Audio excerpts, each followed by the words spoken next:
Hola, ¿qué tal con todos? Muy buenas tardes. Me es grato el día de hoy presentar a mi gran amiga, la magíster Jenny Raquel Torres Malca. Ella es ella es psicóloga de la Universidad Nacional Mayor de San Marcos. Ella es magíster en psicología en la misma casa de estudios en San Marcos. Es investigadora en análisis multivariados y ella se encarga en nuestro equipo de la validación.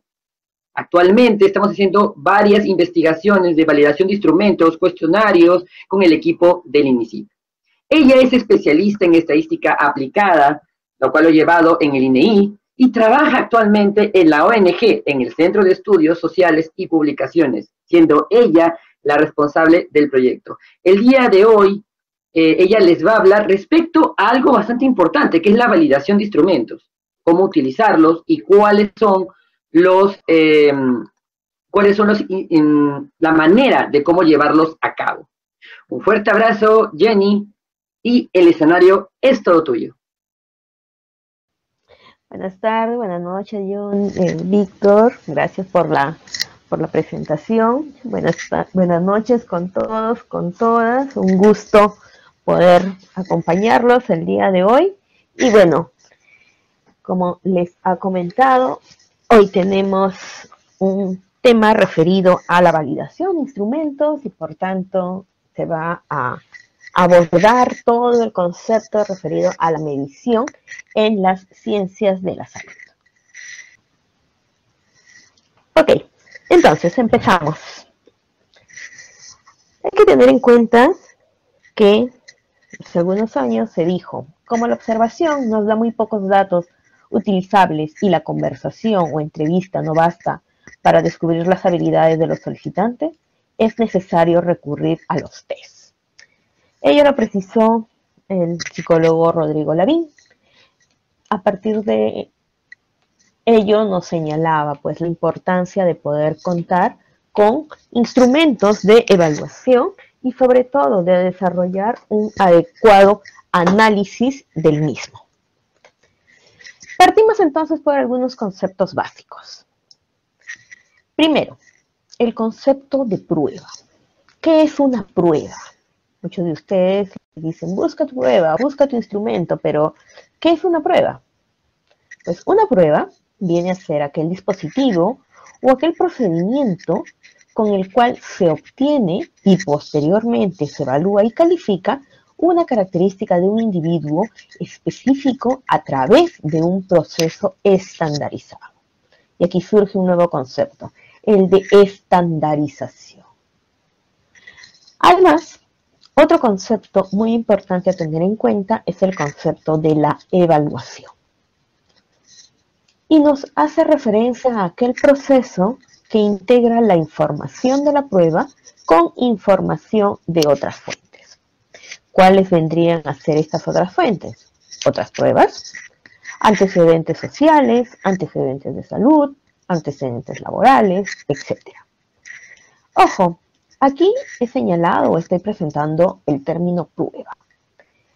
Pero hay que tener en cuenta que cuando hablamos de prueba nos estamos refiriendo a escalas, a test, a inventarios.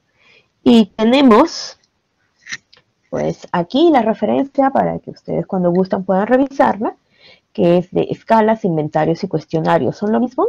Y es un artículo publicado en la revista Educación Médica. Cuando gusten pueden revisarlo para que conozcan un poco más sobre estas definiciones. Ahora, ¿por qué es importante detenernos y saber analizar qué es una prueba, qué es un instrumento?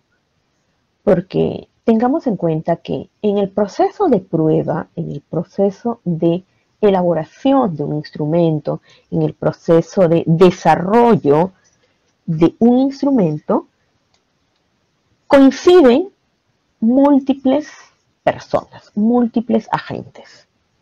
En primer lugar, están quienes preparan y desarrollan la prueba, quienes elaboran el instrumento, quienes deciden elaborarlo y también quienes señalan cómo es que este instrumento tiene que desarrollarse.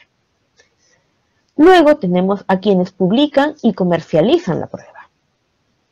Posterior a ello, quienes administran y califican la prueba. También a quienes interpretan los resultados para los clientes. Además, quienes utilizan los resultados para fines de toma de decisiones. Quienes se someten a la prueba por elección, instrucción o necesidad. Quienes patrocinan estas pruebas. Y finalmente, quienes seleccionan o revisan las pruebas evaluando sus méritos o la aptitud para los usos propuestos. ¿Qué significa? Que el instrumento que nosotros elaboremos, que nosotros utilicemos, conlleva el trabajo de múltiples agentes. Por tanto, el instrumento no va a ser solo de un uso personal, sino que el uso va a trascender quizás nuestra investigación.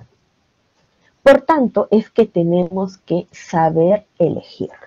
Tenemos que conocer muy bien de qué trata la prueba, de qué trata la evaluación y sobre todo tenemos que tener ese criterio para decidir cuál es la que voy a usar. ¿Cuál es específicamente el instrumento o la prueba que voy a utilizar y si responde a los objetivos de mi investigación? No es utilizar el instrumento por utilizar, sino si es que el instrumento que estoy utilizando realmente va a permitir confirmar o no mis hipótesis. ¿Qué ocurre? A veces escogemos mal el instrumento y al momento de desarrollar nuestros análisis no obtenemos lo que deseamos. ¿Fue problema de nuestro muestreo? ¿Fue problema de nuestro análisis estadístico? ¿De nuestro vaciado de pruebas? No siempre. A veces el problema principalmente es psicométrico. ¿Por qué? Porque no supimos elegir bien nuestro instrumento. Y sobre todo, es necesario, es obligatorio que nosotros también conozcamos cómo es que se tiene que desarrollar la interpretación de estos resultados que nos brindan las pruebas. Ya nos estamos dando cuenta que cuando hablamos de la utilización de un instrumento, no es algo que va a quedar solo para nosotros. Es un acto que va a trascender, sobre todo que nos va a permitir tomar decisiones. Y por tanto, estas decisiones se basan en estos instrumentos que si son mal utilizados, que si son mal empleados, que si son mal elegidos, va a seguir esta cadena de situaciones no tan afortunadas. Ahora, otro aspecto muy importante cuando tenemos que elegir el instrumento a evaluar es el tipo de prueba. ¿Cuál es la que se ajusta a los objetivos que estoy buscando? Por tanto, existen pruebas según el tipo de rendimiento. Son pruebas con las cuales yo quiero saber si la persona sabe más o su sapiencia no me interesa tanto. ¿Qué test utilizo? ¿Qué instrumento utilizo? Otra clasificación es de acuerdo al modelo psicométrico en el cual ha sido elaborada. La teoría clásica de las T o la teoría de respuesta al ítem. Otra clasificación es el medio de aplicación. ¿Cómo la voy a utilizar? ¿Va a ser necesario que la persona utilice un lápiz, un papel, escriba, dibuje? ¿O simplemente utilice un test informatizado? A través de la computadora, a través del celular. Otra de las características que tenemos que evaluar al momento de elegir nuestros tests es según el formato de respuesta. si va a ser una respuesta o si nuestro evaluado nos va a dar una respuesta libre, que él va a construir su respuesta, o va a ser una respuesta seleccionada, de categorías ordenadas, mucho o poquito, un orden, un Likert, una respuesta forzosa, una respuesta binaria, sí, no.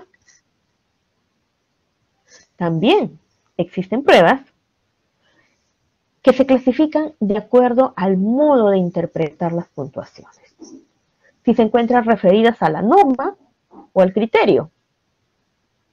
Y finalmente, en esta clasificación también se habla de pruebas de acuerdo al establecimiento o no del tiempo límite. Si son test de velocidad, para ver qué tan rápido desarrolla algunos ejercicios en determinado tiempo, o son test de potencia, hasta cuánto puede dar. En función a los objetivos de nuestra investigación, nosotros vamos a poder elegir nuestro instrumento de evaluación. Si nosotros no tenemos claro qué es lo que queremos evaluar, nos va a costar saber cuál es el tipo de prueba que vamos a utilizar. Entonces, es muy, muy importante que tengamos esa claridad de lo que deseamos medir. Y ese va a ser el secreto para poder elegir de manera correcta el instrumento a emplear. Ahora, cuando hablamos del uso de las pruebas en las ciencias de la salud, pues a la fecha nos damos cuenta que los test, los instrumentos se utilizan en la totalidad de especialidades. Todas las carreras, todas las especialidades en sí utilizan pruebas, utilizan instrumentos. Pero tenemos un reto. Nos damos cuenta que medir conocimientos, aptitudes, comportamientos, aptitudes, creencias en general, es la parte más difícil. ¿Por qué? Porque implica esa tarea de medir lo inobservable. A diferencia de medir el peso, que utilizamos una balanza. ¿Cómo medimos la actitud? ¿Cómo medimos esa sensación de aproximación o rechazo a algo? ¿Cómo medimos su conocimiento? ¿Y cómo medimos realmente el conocimiento? Porque, por ejemplo, podemos decir, ya medimos el conocimiento a través de una prueba, una práctica calificada, pero ¿realmente estaremos midiendo el conocimiento? ¿O estaremos midiendo su potencial de memoria, su potencial de evocación? O quizás existen otros factores que hacen que ese momento la persona no responda bien, no porque no sepa, sino porque quizás no estuvo atenta. Estos aspectos de medir lo que no podemos ver de manera concreta es un reto. Y frente a ese reto es que tenemos que trabajar, tenemos que presentar diferentes formas de afrontarlo. Entonces, conociendo ello, hay que tener presente que existen diversas fuentes de error, según la teoría de la generabilidad. La primera fuente de error está referida a las características del instrumento de medida. ¿Qué significa? Que quizás el instrumento que yo estoy utilizando no es bueno. Quizás el instrumento, la prueba que yo he encontrado y que quiero emplear, no refleja lo que quiero medir. Esa es una primera fuente de error. Otra fuente de error es la persona que realiza el test, la persona que aplica, la persona que elabora el test. Quizás tiene un concepto distinto sobre determinada variable.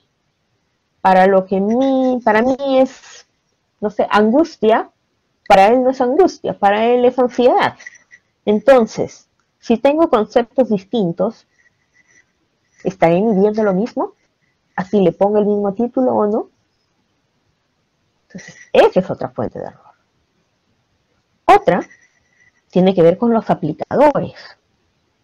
¿Qué tan hábiles son las personas para poder aplicar un test? Sobre todo cuando se podía en la presencialidad. Esa relación con los evaluados. Si es que estoy aplicándole el instrumento a un familiar y quiero conocer, no sé, ideación suicida, mi primo me dirá que está pensando en matarse, o quizás eso no me dirá. Entonces, esta es otra fuente de error. Como cuarta fuente de error se considera las condiciones de la aplicación. El lugar, la hora, las características físicas. Por ejemplo, yo quiero evaluar atención-concentración. No será lo mismo evaluar atención-concentración a las 8 o 9 de la mañana que aplicarlo a la 1, 2 de la tarde o quizá después de almuerzo o minutos antes de dormir. No será lo mismo evaluar atención-concentración a una persona en un cuarto cerrado, con sus audífonos, respondiendo a los estímulos que yo le estoy dando, a una persona que está respondiéndome el instrumento con su celular en la calle. Esa es otra fuente de error. En quinto lugar encontramos los acontecimientos importantes, tanto a nivel nacional como internacional. Por ejemplo, el miedo, utilizando el contexto. No es lo mismo medir el miedo frente a las enfermedades hace 3 años al miedo frente a determinada enfermedad en el 2000. ¿Por qué? Porque teníamos o estábamos inmersos de un acontecimiento que estaba afectando a nivel nacional e internacional como era el COVID. Entonces esa también es otra fuente de error. Y finalmente se presenta como fuente de error la posible interacción de todas las anteriores. Entre las características del instrumento, los acontecimientos, quién desarrolla, las condiciones de aplicación en general. También se dan esas interacciones y estarían siendo, además, fuentes de error. Entonces, ¿qué digo? No aplico. Ya me dio miedo. No. Debemos que tener en cuenta, pues, que si nuestra variable está bien definida, tiene el sustento teórico, la conocemos muy bien, sabemos qué es lo que queremos evaluar, entonces el instrumento que vamos a utilizarla está bien construido y se aplica de manera correcta, pues los errores van a ser mínimos y realmente vamos a recoger la información que necesitamos recoger. Tenemos que tener muy presente ello. Ahora, otro punto importante, la adaptación transcultural de un instrumento. Ahora podemos acceder, pues, a múltiples instrumentos, múltiple información de diferentes partes del mundo. Temas que nos llaman la atención, escalas que nos gustan, las vemos bonitas, las vemos fáciles, las vemos sencillas, vemos temas novedosos y queremos utilizarlos. Entonces, lo primero que tenemos que hacer es revisar los criterios, los análisis psicométricos de determinadas escalas. ¿Para qué? Para ver la calidad del instrumento. No todo lo que encontremos en internet cumple con los criterios psicométricos para ser utilizados en una investigación. Tengamos en cuenta ello. En internet podemos encontrar de todo. Podemos encontrar múltiples escalas, pero esas escalas cumplen con los criterios para nosotros decir, es una escala que cuenta con lo mínimo necesario para ser utilizada para mi investigación? Entonces, es importante que sepamos que los instrumentos tienen que pasar por diferentes procesos que incluyen la traducción, la adaptación, la validación de las propiedades psicométricas y también la redacción de las normas del instrumento. Tenemos que precisar cómo es que se va a aplicar el instrumento, bajo qué condiciones, para poder ser lo más metódicos posibles y con ello también disminuir una fuente de error. También hay que tener en cuenta, eso no se puede negar, que esta metodología para poder adaptar los cuestionarios no es muy conocido. No todos llevan cursos referidos a psicometría, a construcción de pruebas. Y no todas las carreras tampoco lo llevan. Entonces, ¿qué es lo que ocurre? Se cae en el error de porque encontramos un test, lo utilizamos. E incluso así nos arriesgamos a simplemente hacer una traducción literal de lo que encontramos y lo ponemos en marcha, sin desarrollar pues la adaptación lingüística, la adaptación cultural, el análisis de los ítems, quizás unos análisis a partir de criterio de jueces, unos pilotos, las pruebas pilotos, para ver si es que ese instrumento realmente nos va a servir. Y luego nos asustamos cuando no nos sale significativo. Y el problema radicaría ¿dónde? En la psicometría del instrumento. Así es que esto tengámoslo presente. No porque un test sea muy novedoso, nos llame mucho la atención, lo veamos sencillo, significa que nosotros alegremente vamos a utilizarlos. No, existe un fundamento que tenemos que tener siempre presente. Ahora, ¿cuáles tendrían que ser esos requisitos del instrumento de medición para poderlos utilizar? Bueno, principalmente dependen de cómo se aborda la confiabilidad y validez. ¿Qué significa ello? Que cuando ustedes busquen un instrumento, cuando ustedes tengan que buscar un test, un inventario para poder llevarlo a cabo, revisar en primer lugar si es que está mostrando sus índices de confiabilidad y las evidencias de validez. Y si es que estos son adecuados. ¿Por qué? Porque si un instrumento no está contando ello, ya nos está indicando que existe un déficit metodológico. Y ese déficit metodológico no solo va a quedar en el instrumento que hemos encontrado, sino que también se va a arrastrar a nuestra investigación. Entonces tenemos que ser muy cuidadosos al momento de elegir y de analizar los instrumentos que podamos identificar. También, tanto la confiabilidad como la validez van a ir de la mano. Son dos caras de la misma moneda, no pueden dividirse. ¿Para qué? Para que nos puedan permitir a nosotros como evaluadores, como investigadores, describir la realidad que nos está evidenciando este instrumento específico, este instrumento que estamos utilizando.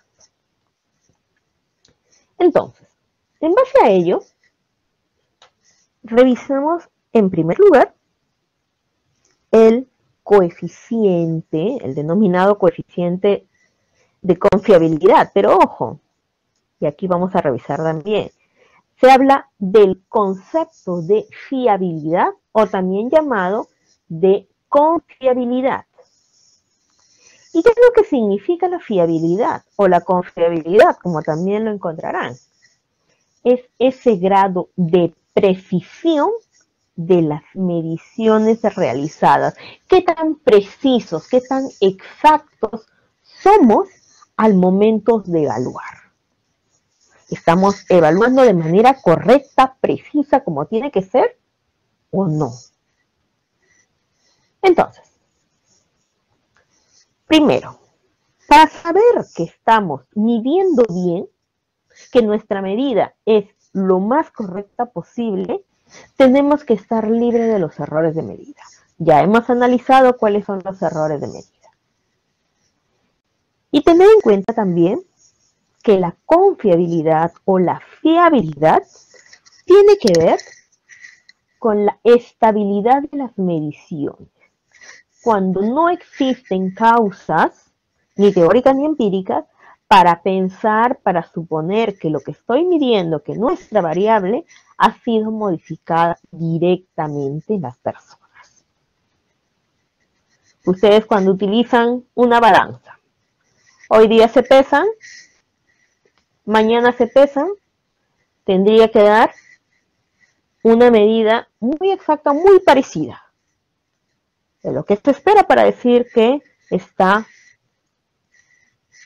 la medida precisa, que existe esta precisión de medida. Lo mismo se espera en nuestros instrumentos. Entonces, no olvidemos ello. Además, una prueba no va a ser fiable si cada día va a generar mediciones diversas a la variable que se supone estable. Si hoy día me mide 50, mañana me mide 53, al día siguiente me mide 58, luego regresa a 51, ¿qué podríamos pensar de ese instrumento? ¿Está midiendo bien o no? No, porque no hay precisión. Entonces, es importante tener en cuenta que existen diferentes maneras de calcular esta precisión, de hallar esta precisión. El primero, o el más conocido, es el de consistencia interna. A través del método de consistencia interna respondemos a la pregunta de si los ítems son coherentes y congruentes entre ellos y el total de las puntuaciones. Y dentro de ese punto encontramos al coeficiente alfa, el alfa de Cronbach, muy conocido, el coeficiente beta, el coeficiente omega de McDonald's.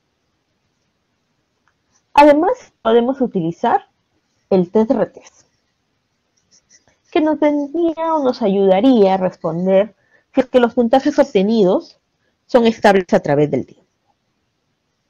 Finalmente, tenemos el método de pruebas paralelas.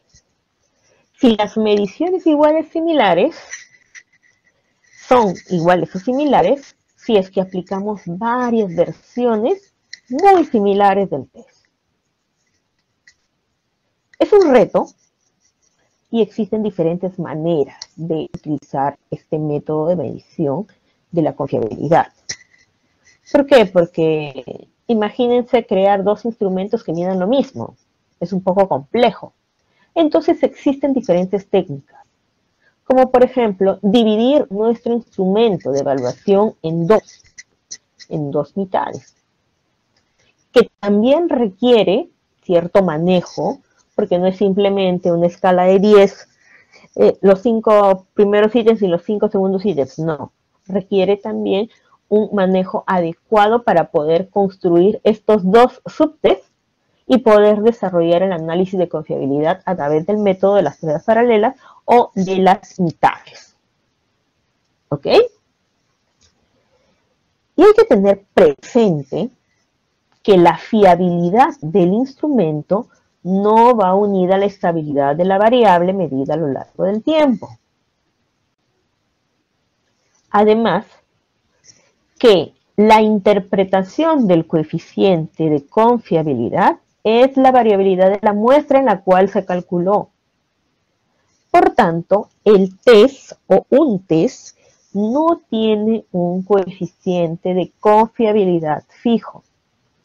Por ejemplo, el instrumento se evaluó, se elaboró para niños de 5 a 10 años y tuvo un alfa de 80 que es adecuado.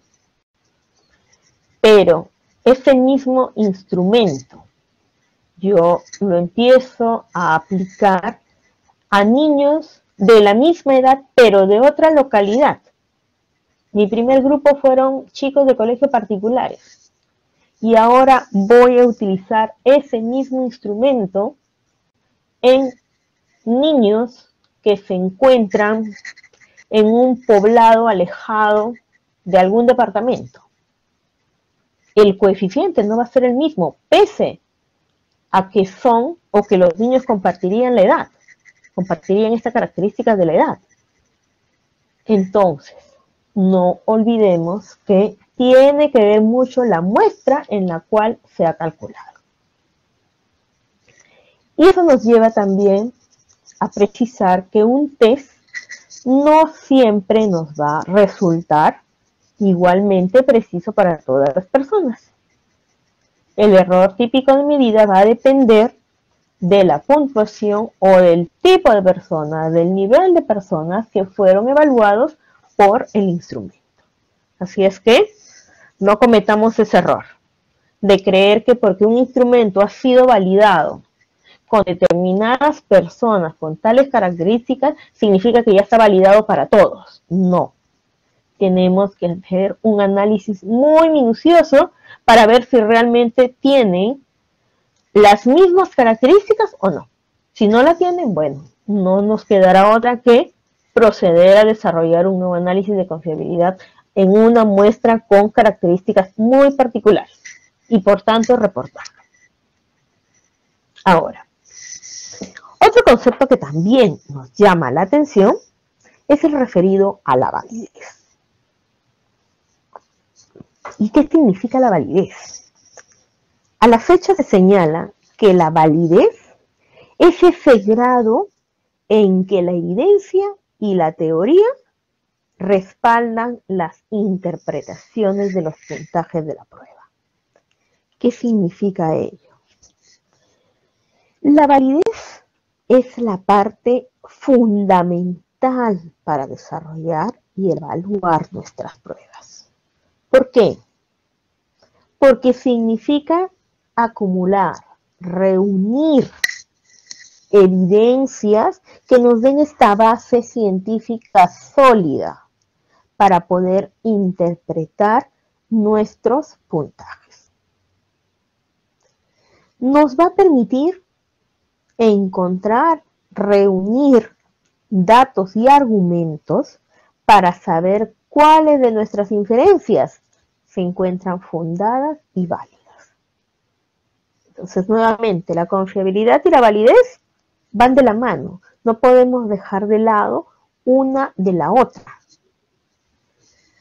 Y existen diferentes fuentes de evidencias de validez. En primer lugar, encontramos las evidencias basadas en el contenido de la prueba, que es el que vamos a desarrollar más adelante. Las evidencias basadas en los procesos de respuesta al ítem. Las evidencias basadas en la estructura interna del test. Uno de los más conocidos son los análisis factoriales. Las evidencias basadas en la relación con otras variables. Las evidencias basadas en la consecuencia de la aplicación. Entonces, estos métodos o estas evidencias de validez son las que se precisan en los estándares para las pruebas educativas y psicológicas, que fue un consenso de la Asociación de Investigación Americana de Educación, la Asociación Americana de Psicología y también otros organismos de educación en el año 2018. O sea, es lo que a la fecha está pesando y se está utilizando ya como norma al momento de utilizar diferentes test instrumentos. Ya no se habla de validez como tal, sino que se está utilizando los términos de evidencias de validez. Y como les comentaba, nos vamos a detener en la evidencia basada en el contenido de la prueba. ¿Qué indica ello? Nos está señalando, o nos va a señalar, cuál es la relación entre el contenido de una prueba y el constructo que se intenta medir y lo que deseo yo medir. Entonces, tenemos que el contenido de la prueba, cómo es que se elabora la prueba, lo que tiene mi prueba, va a hacer referencia a los temas, la redacción, el formato de los ítems, cómo es que están planteados, todas las preguntas o lo que estoy solicitando al momento de desarrollar mi evaluación.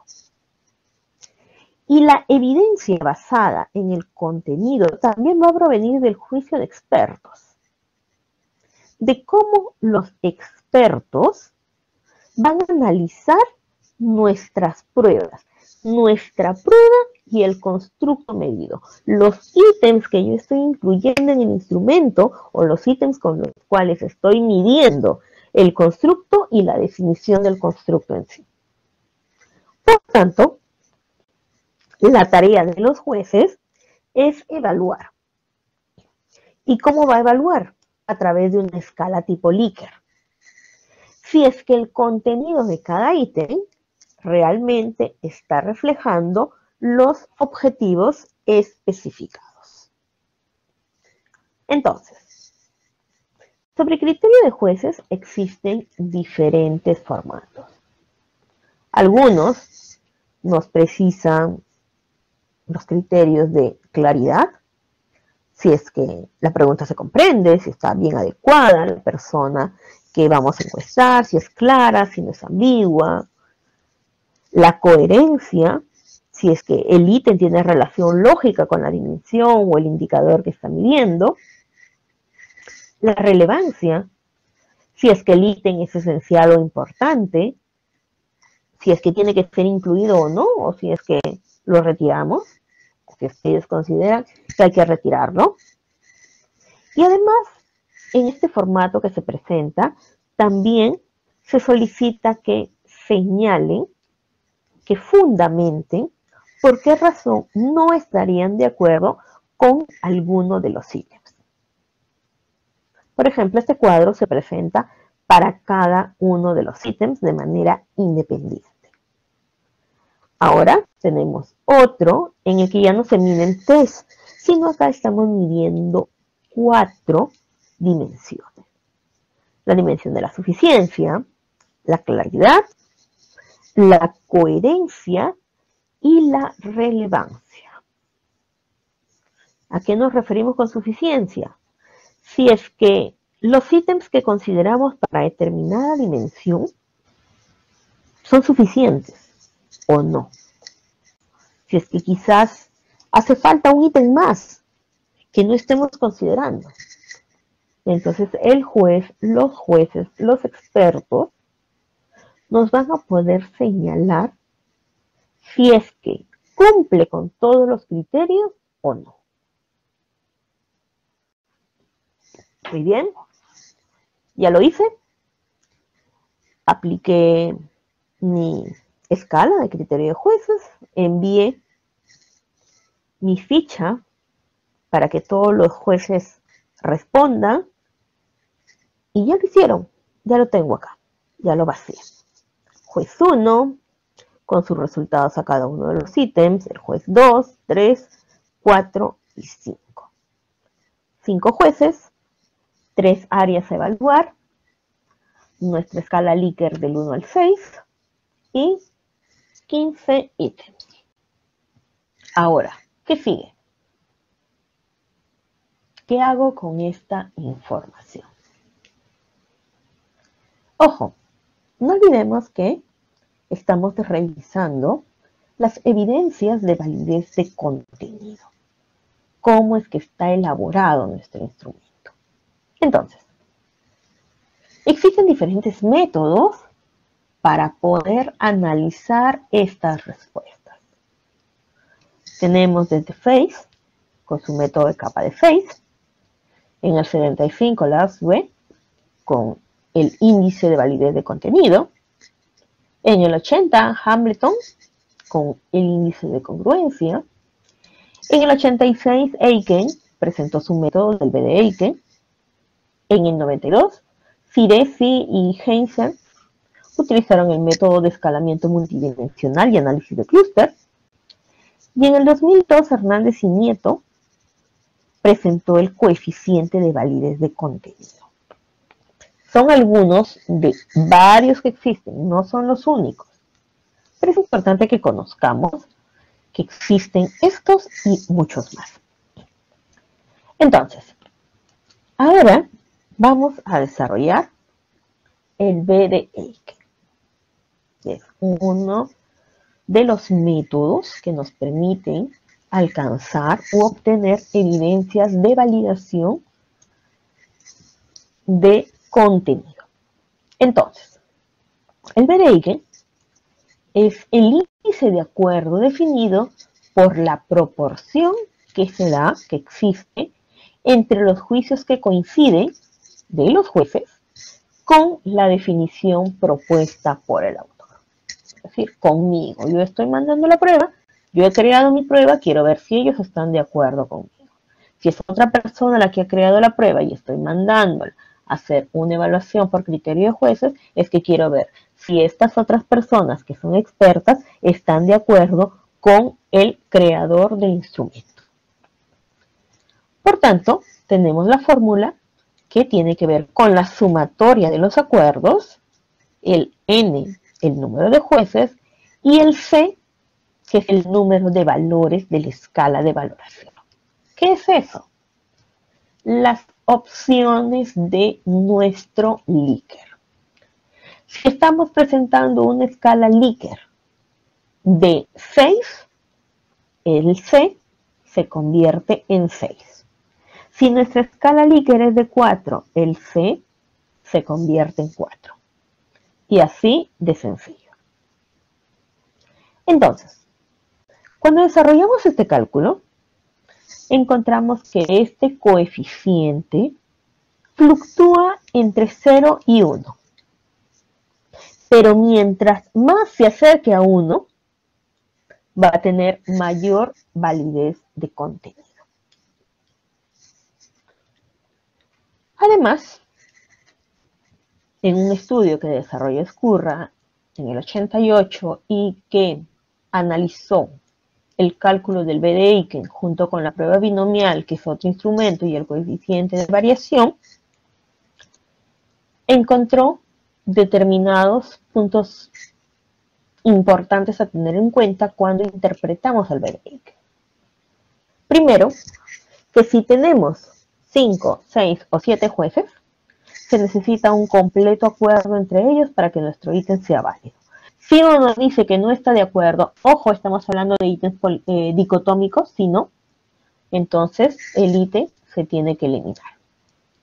En un grupo de 8 jueces se requiere que al menos 7 estén de acuerdo. En un grupo de 9, al menos 8. En un grupo de 10, al menos 8.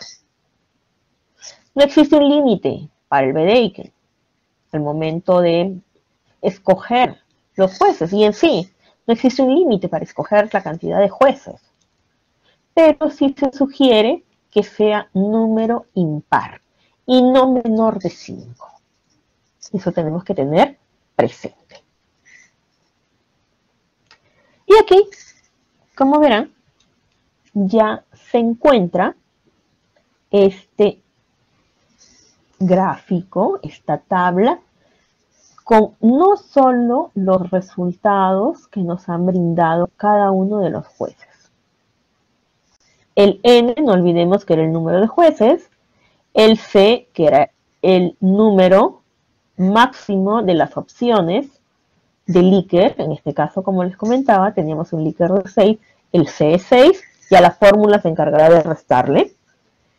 La media, desviación estándar, en algunos si se encuentra 0,89, en otros es casi perfecta, es perfecta. El coeficiente de variación y finalmente encontramos el B de X.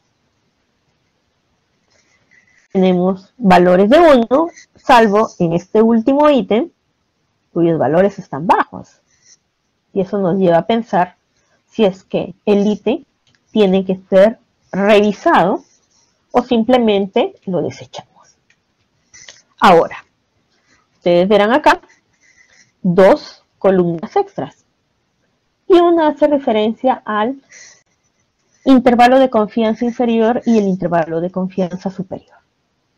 ¿Por qué están dentro de esta tabla? Bueno, la respuesta es que al momento de reportar los resultados del BDIC, se tienen que presentar también los intervalos de confianza.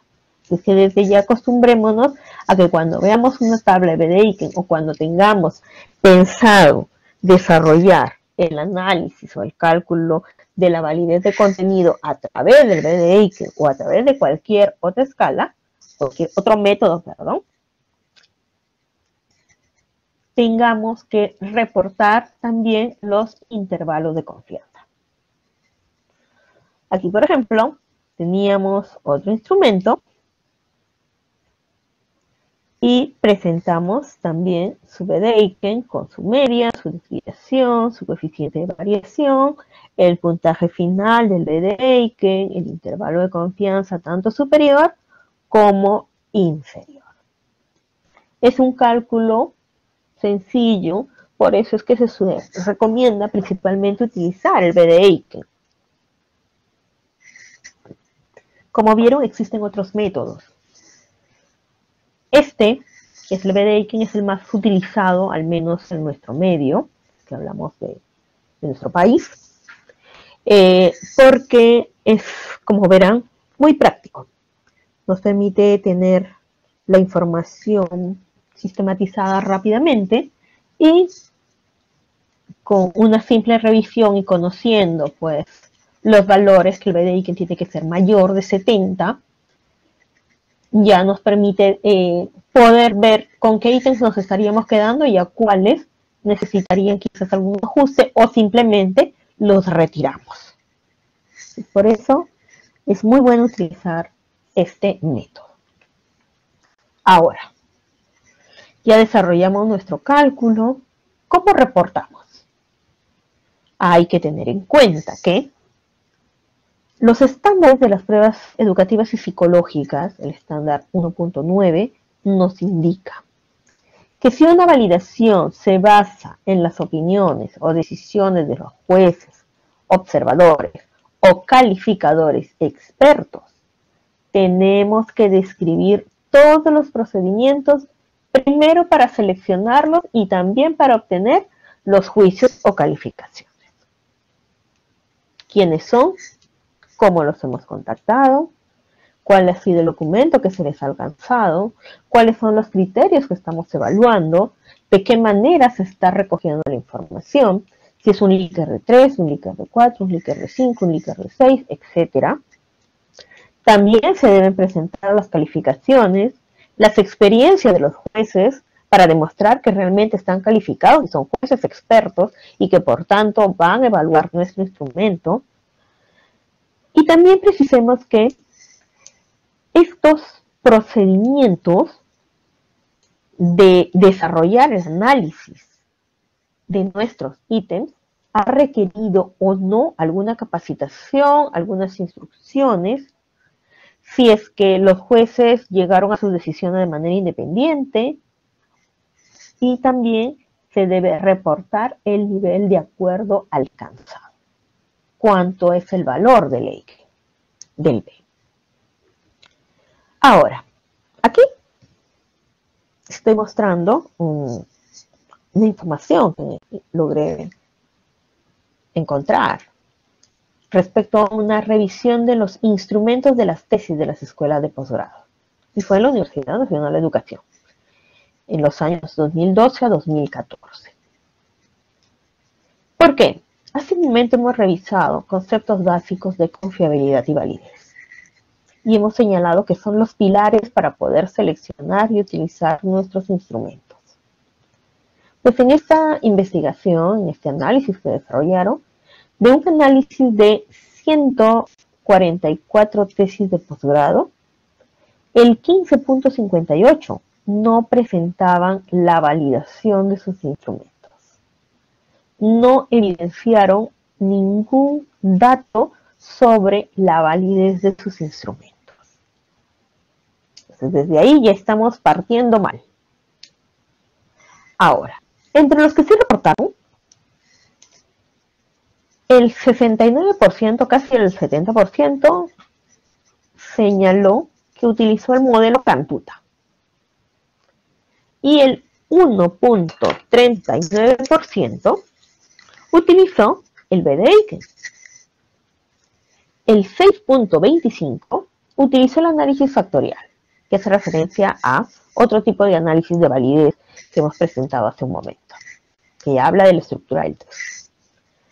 El 6.94% utilizó el modelo Cantuta y el análisis factorial. Y el 1.39% utilizó el BDIC y el análisis factorial. Respecto a la confiabilidad, encontraron que el 20%, un poco más del 20%, es decir, la quinta parte, no presentan confiabilidad de los instrumentos. Estamos hablando de los años 2014, 2012-2014. Esperemos que ya se haya solucionado este problemita.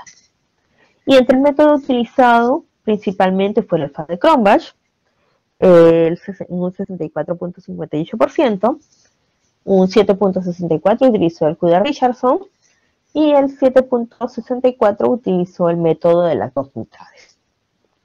Pero ojo, cuando hablamos de validez, se me pasó a comentarles, cuando hablábamos de validez y que un porcentaje muy elevado utilizó el método Cantuta, el modelo Cantuta, se tiene en cuenta que el modelo Cantuta es en sí un informe de opinión de juicio de expertos.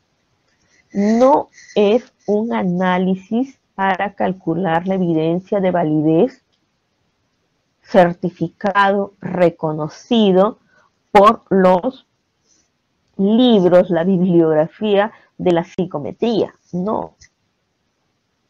Entonces, si tenemos un instrumento que no nos está reportando indicadores de validez y de confiabilidad, nos lleva mucho a dudar de los resultados.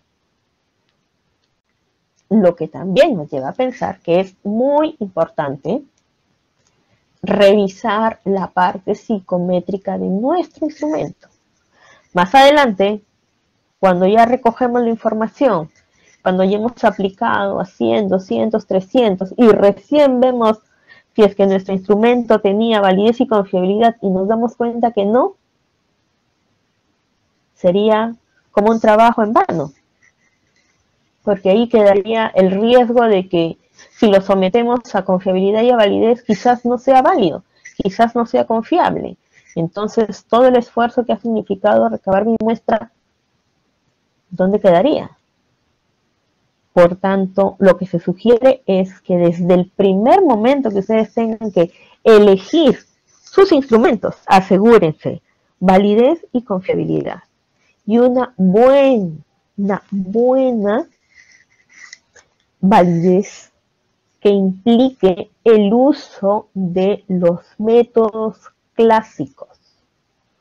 No es simplemente que al autor decidió dar por válido su instrumento y así lo reportó. No, sabemos que existen diferentes métodos garantizados, precisados, señalados, normados para calcular tanto la validez como la confiabilidad. Entonces, se tiene que evidenciar ello. Entonces, eso sí es una sugerencia. Cuando ustedes tengan que elegir un instrumento, no se olviden de ello. Porque, como les comentaba, muchas veces o corremos el riesgo de que no sea válido, no sea confiable, Entonces ya estamos partiendo con esta debilidad al momento de recabar nuestra información y cuando querramos confirmar nuestras hipótesis no nos salga significativo. Y no es porque planteamos mal nuestras hipótesis, no es porque planteamos mal nuestros objetivos, sino que el problema se estaría basando en qué? En la psicometría del instrumento. Entonces hay que tener muchísimo cuidado con ello. Y bueno, eso sería todo. Muchas gracias. ¿Qué tal? Justamente quería hacerte una consulta que estábamos discutiendo antes, ¿no? ¿Qué sucede o qué recomiendas tú a los tesistas que están utilizando instrumentos, ¿no? Porque obviamente es un tema bastante interesante.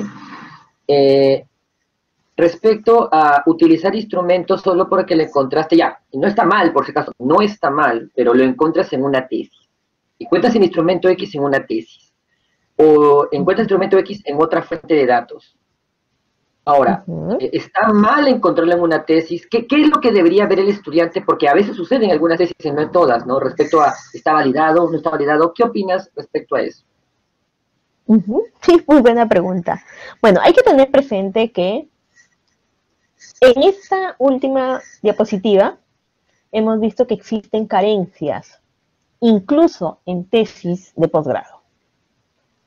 Lo primero que tenemos que hacer como investigadores es basarnos también en nuestro criterio y en una adecuada revisión teórica de nuestra variable a investigar.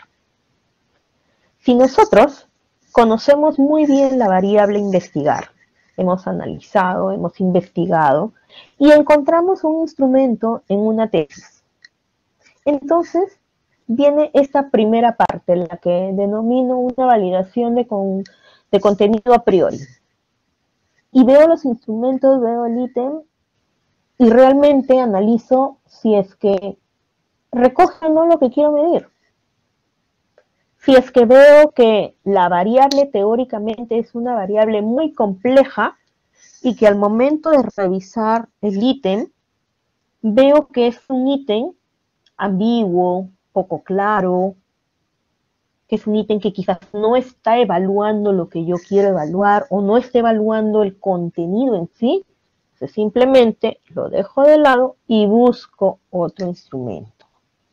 El problema de las tesis, nuevamente, es que vamos a encontrar, y lo digo por experiencia, vamos a encontrar multiplicidad de instrumentos. Instrumentos que son bien o han recibido un buen análisis psicométrico, han sido sometidos a análisis psicométricos muy bien hechos, como también otros que no. Entonces, nuevamente, si es que yo encuentro un instrumento, en primer lugar, revisarlo junto a mi asesor.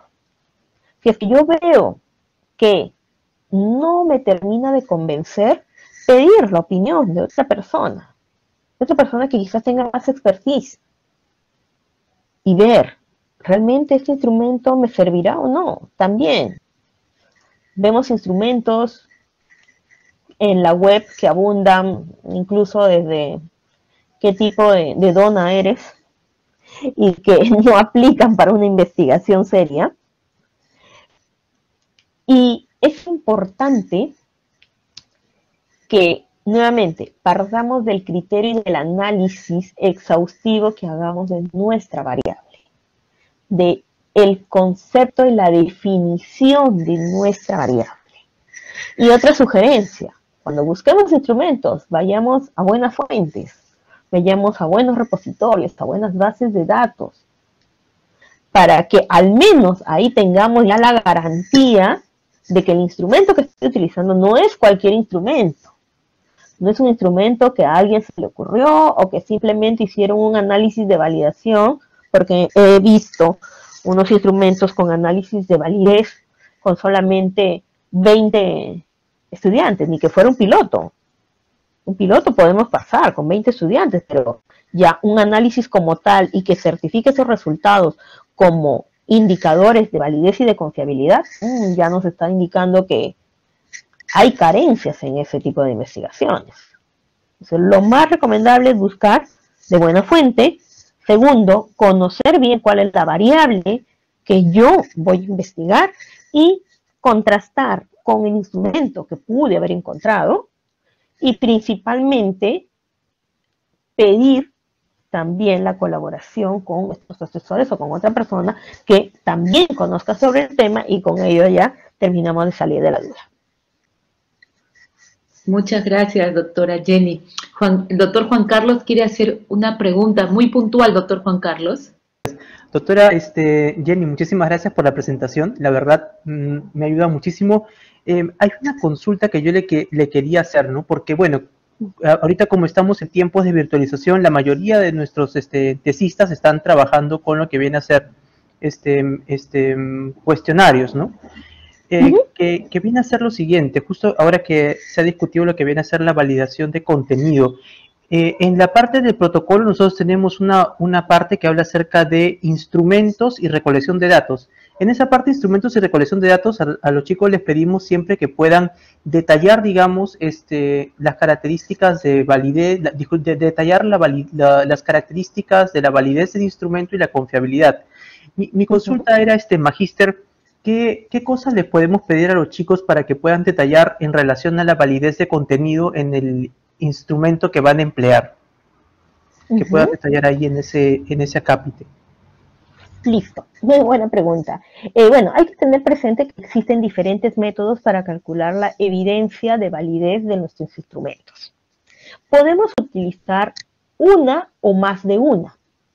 Ahora, si nosotros decidimos utilizar diferentes evidencias de validez, podemos utilizar el clásico evidencias de contenido y una evidencia de la misma composición del test, por ejemplo, un análisis factorial. Entonces, por ejemplo, si yo quiero evaluar un criterio de jueces, es porque ese test, es porque ese instrumento ha sido empleado, ha sido creado en un contexto distinto al cual yo estoy empleando, con una muestra distinta e incluso en un ambiente geográfico distinto al que yo estoy pretendiendo utilizar. Por ejemplo, yo encontré un instrumento en portugués, pero a mí me gusta mucho, es un instrumento de apego.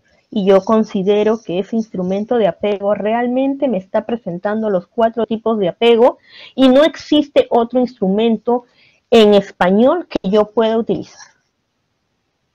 Quiero sí o sí ese instrumento. ¿Qué ocurre con ello? Tengo que desarrollar todo el proceso psicométrico que involucra la adaptación cultural, la traducción, la revisión de un traductor, la revisión de otro traductor que no tenga como lengua de origen el portugués y que pueda ver si realmente está bien traducido y que el contenido y el objetivo de la pregunta no se haya perdido al momento de traducir. Y una vez que tengo el instrumento traducido, lo paso a criterio de jueces, para que los jueces me certifiquen si es que mi instrumento está bien hecho, bien redactado, está claro, los ítems son suficientes o hay algo que agregar, hay algo que modificar. En ese caso, al momento de presentar el reporte en el documento ya de investigación, el documento final, se tiene que presentar qué es lo que se ha hecho. Todo este proceso de validación, de traducción, de revisión y de validación por criterio de jueces. Ojo, el presentar la validación por criterio de jueces no me exime de desarrollar los otros tipos de validación. O sea, es uno de los tantos, no es el único. ¿Qué significa ello? Que si bien ya tengo los resultados de esta validez de contenido, también va a ser necesario desarrollar un análisis de validez de la estructura interna del test, por ejemplo, un análisis factorial. Y en ese caso, si es que estoy empleando el análisis factorial, tendré que reportar si es que es un análisis factorial exploratorio, si es que recién estoy utilizando esa prueba, recién se está utilizando, recién quiero ver cómo se está formando, o quizás un análisis factorial confirmatorio, si es que lo estoy utilizando con el método clásico que nos presenta, pues, el análisis factorial, o si es que quizás estoy utilizando un modelo de ecuaciones estructurales. Entonces, en función a lo que yo desarrolle para calcular o para tener, contar y recabar las evidencias de validez, es lo que voy a reportar. Si es que utilizo más de un método, tendré que reportar todos los métodos. Pero el criterio de jueces es importante cuando es una prueba nueva. Ahora, si por ejemplo, yo ya tengo un instrumento, he encontrado un instrumento que me interesa, pero que ha sido desarrollado en niños peruanos de Puno, pero yo no quiero evaluar a niños de Puno, yo ahora voy a trabajar con niños de Lima. Si es que reviso mis ítems y veo que sí aplican las mismas preguntas, no hay este sesgo cultural al momento de evaluar en instrumento, los ítems no tienen este sesgo cultural, las mismas preguntas pueden utilizarse en cualquier lado de nuestro país, simplemente procedo a desarrollar el análisis de validez en función a la estructura interna, más no el criterio de jueces. Mucho tiene que ver el análisis del instrumento antes de decidir cuál de las evidencias de validez es la que yo voy a emplear. ¿Sí? ¿Quedó? Muchas gracias. Muchas gracias, doctor. Muchas gracias, doctora Jenny. Muchas gracias por su excelente ponencia. Agradecemos a la doctora porque nos ha brindado esta conferencia que fue de mucha ayuda y aporte. Antes de pasar a la siguiente conferencia, queremos pedir al doctor Johnny de la Cruz que nos detalle una información que nos va a brindar. Adelante, doctor Johnny. Gracias, Magister Lucy Correa. Según lo que ya veníamos comentando, el día de hoy queremos iniciar la difusión del concurso y premiación a los mejores trabajos del octavo curso taller de titulación por tesis.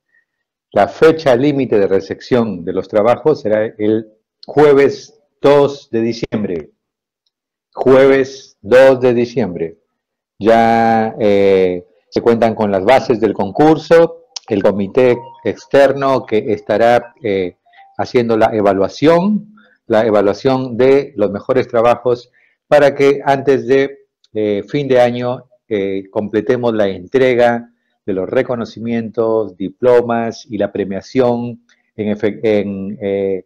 la premiación en cheque que se entregará a cada uno de los mejores trabajos que se seleccionen de este octavo curso taller de titulación por tesis. Por lo cual, animamos a todos los estudiantes, todos los tesistas, con sus asesores, a terminar. Tenemos esta semana, la que viene, y el 2 de diciembre será la fecha límite para recepción de trabajos de investigación. Así que en la parte práctica, por favor, hablen y pónganse de acuerdo con sus asesores.